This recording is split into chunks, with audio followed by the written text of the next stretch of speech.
皆さん、こんにちは。みきこです。今日は特別編としてお届けします。コミュニティにも投稿していますが、私は現在、日本に一時帰国中です。1年ぶりの日本で感じたことを話したくて収録しています。日本に来て一番に思ったのは、対応が丁寧なところです。分かってはいることなんですが、本当に丁寧だなぁと改めて思いました。これは日本から離れて暮らしているからこそ余計に思うんでしょうね。私が乗った電車がたまたま点検のために10分程度遅れていたんです。その後、各駅に止まるごとに点検のため10分遅れていることを放送していました。すごい丁寧だなって思いました。私が降りるまでずっと放送でお詫びをしていました。そうそう、電車の遅延で思い出しましたが、日本では通勤の時に電車が遅延した場合は、駅で遅延証明書がもらえます。それを会社に提出すると遅刻扱いにはなりません。自分のせいで遅刻したわけではありませんからね。でも、必ず遅延証明書がいりますので気をつけてくださいね。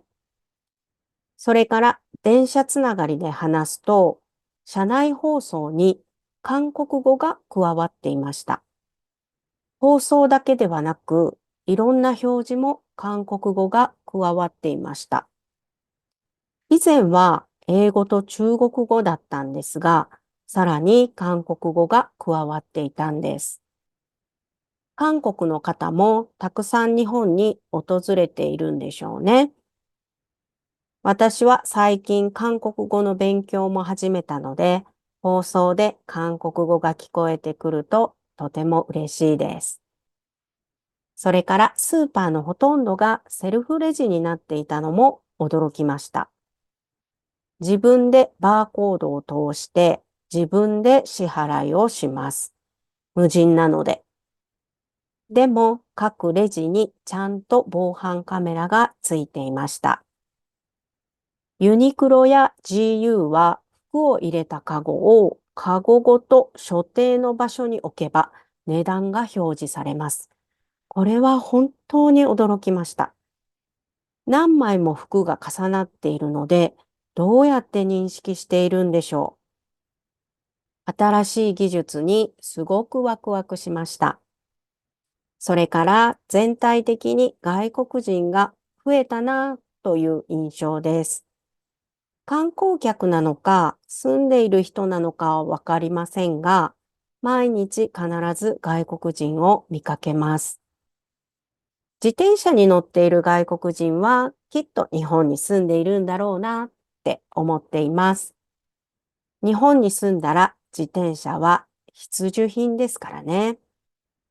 遠くへ行きたいときは、電車でどこへでも行けるので、車はなくてもいいですが、自転車はあった方が便利です。ちょっとした買い物へ行くときは、だいたい自転車ですから。駐輪場もたくさんありますしね。でも、駐輪場に止めていない自転車は、放置自転車としてみなされ、撤去されます。撤去されたら各地域の自転車保管場所で何日間か保管されますので、その期間に取りに行けば罰金を払って自転車を受け取ることができます。自転車の駐輪場って最初の1時間はだいたい無料で、その後1日だいたい200円程度だと思いますので、必ず駐輪場を使いましょう。あと、自転車つながりの話をすると、日本は自転車に乗っている人が多いので、普通の道でも結構スピードを出している人がいて、歩行者からしたら危ないなぁと思うことがたくさんありました。歩行者は自転車にも気をつけてくださいね。最後に個人的なことですが、やっぱり食べ物が美味しいなぁと思いました。それから湯船にゆっくり浸かると一日の疲れが取れます。お風呂の話はエピソード10でお話ししました。自国の文化に触れるとやっぱり元気になりますね。インドネシアの生活も刺激的で楽しいですが、外に出たことで日本のいいところや好きなところが改めて気づけてよかったなと思っています。特別編はここまでです。ほなまたね。